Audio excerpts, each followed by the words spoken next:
നിങ്ങളുടെ favourite shows ഇനി ഒരിക്കലും മിസ്സാവില്ല. ഇപ്പോൾ C5 കാണും നിങ്ങളുടെ ഫേവറേറ്റ് ഷോസ് തികച്ചും സൗജന്യമായി. എന്റെ മുറിയിൽ അനാവശ്യമായിട്ട് കയറാൻ പാടില്ല. ഇറങ്ങിപ്പോടി, മോശം, ഇറങ്ങിപ്പോടി.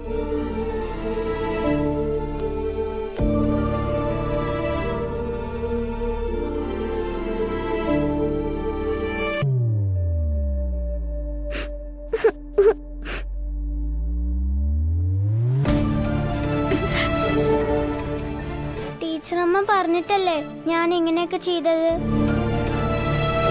അമ്മയ്ക്ക് എന്നെ ഒട്ടും ഇഷ്ടല്ലേ. അമ്മ എന്നെ ഒരിക്കലും സ്നേഹിക്കുകയില്ലേ. ആദികുട്ടാ, കല്യാണം കുട്ടി താഴെ പോ. എനിക്ക് അമ്മയുടെ അടുത്ത് ഇനി ഒരിക്കലും പോവണ്ട, ഒട്ടും പോവണ്ട. ആദികുട്ടാ, കൊണ്ടുപോ. വാ.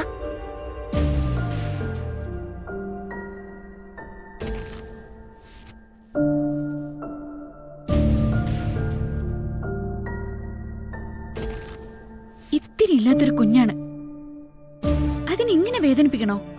മരുന്ന് തന്നപ്പോ എന്താ ഞാൻ നിന്നോട് പറഞ്ഞത്? എന്റെ അസുഖത്തിന്റെ പേരില് ഇനി പുതിയതായിട്ടൊന്നും ചെയ്യരുതെന്നല്ലേ? പിന്നെ എന്തിനാ ആ കൊച്ചിനെ ഇങ്ങോട്ട് പറഞ്ഞയച്ചത്? ആ കൊച്ചിനെ ഞാൻ പറഞ്ഞയച്ചത് വേറെ ആരുടെ അടുത്തേക്കല്ല,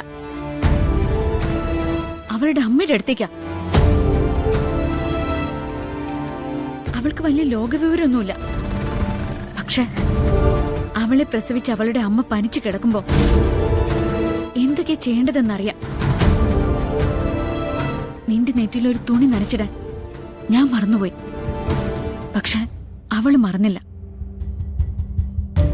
അതാ ഈ പൂക്കൾക്കൊടിയുടെ ബന്ധം എന്നൊക്കെ പറയുന്നത്.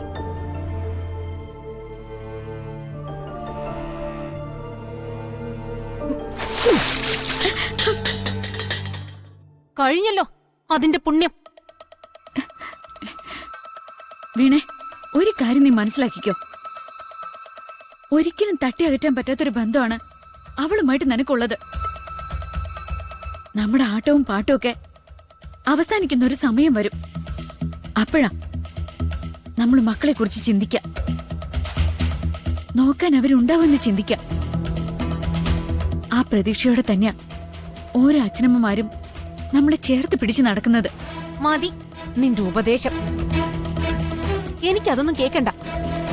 പറഞ്ഞിട്ട് പ്രയോജനം ഉണ്ടാവുമെന്ന് കരുതിയിട്ടല്ല, പറഞ്ഞു പോവാം, അത്രേ ഉള്ളൂ. എന്തായാലും ചെറിയൊരു സമാധാനം. മകളെ ആട്ടി പുറത്താക്കാനുള്ള ആരോഗ്യമെങ്കിലും അമ്മയ്ക്ക് തിരിച്ചു കിട്ടിയല്ലോ. ഒരിക്കൽ നീ തന്നെ എന്നോട് പറയും കല്യാണി നിന്റെ മോളാണെന്ന്. ഈ ലോകത്ത് നിനക്ക് ഏറ്റവും പ്രിയപ്പെട്ടത് അവളാണെന്ന്.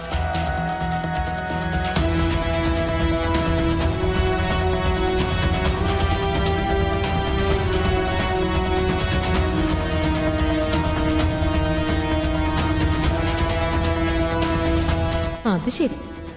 അപ്പൊ കല്യാണി അവൾക്കൊരു ഭാരമാണ്. എങ്ങനെയെങ്കിലും അവളെ എന്റെ തലയിലാക്കാനാണ് ശ്രമം. അത് കഴിഞ്ഞാലേ അച്ഛന്റെ സ്വത്ത് എഴുതി വാങ്ങി ഹരിയോടൊപ്പം അവൾക്ക് സുഖമായിട്ട് ജീവിക്കാലോ. പക്ഷേ നീ മത്സരിക്കുന്നത് വീണയോടാ. നീ എന്നെ തോൽപ്പിക്കാൻ ശ്രമിക്കുന്നതിന് മുമ്പേ നിന്നെ ഞാൻ ഇവിടുന്ന് പുറത്താക്കും. ഡൗൺലോഡ് ചെയ്യൂ C5 ആപ്പ്. കാണൂ എല്ലാ എപ്പിസോഡുകളും സൗജന്യമായി.